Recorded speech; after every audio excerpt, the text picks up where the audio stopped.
Much for that.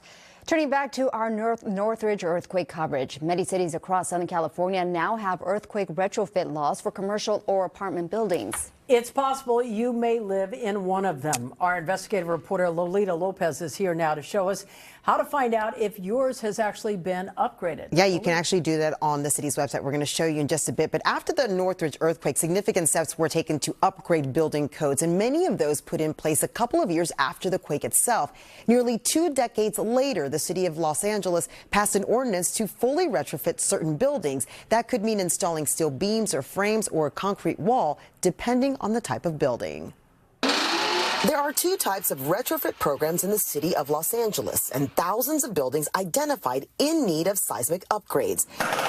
There are what are known as soft-story buildings. An example is a building with open space ground floor parking, and then there are non-ductile concrete buildings. What type of building that you see in the greater Los Angeles area could be susceptible to collapses? Unreinforced concrete buildings is one type, of which we have a lot.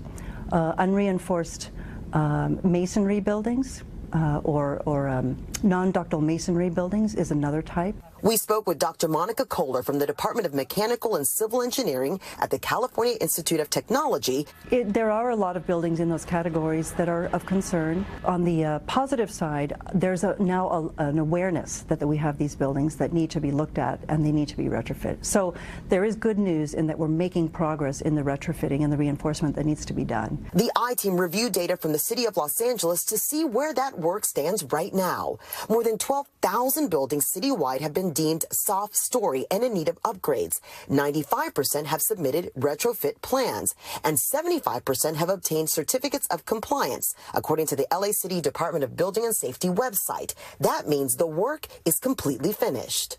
Just under 1,200 buildings are part of the non-ductile concrete retrofit program. 61% have submitted a checklist to the city for review. A building owner has 3 years to provide that information after receiving an order to comply. Only 11% have submitted proof of previous retrofit or plans to retrofit or demolish the building, which the city allows 10 years for that to happen. And 6% have completed construction, according to the city's website. The ordinance requires all non-ductile concrete buildings to be fully retrofitted by 2041. The city's Department of Building and Safety has a way for you to check a building you live or work in.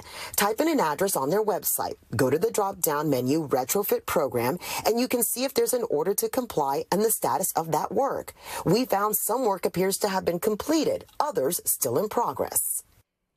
And if you have any questions or concerns, you can contact the Department of Buildings and Safety for information on a particular building. Remember also there are other cities with their own retrofit laws and criteria for compliance, which include Pasadena and Santa Monica.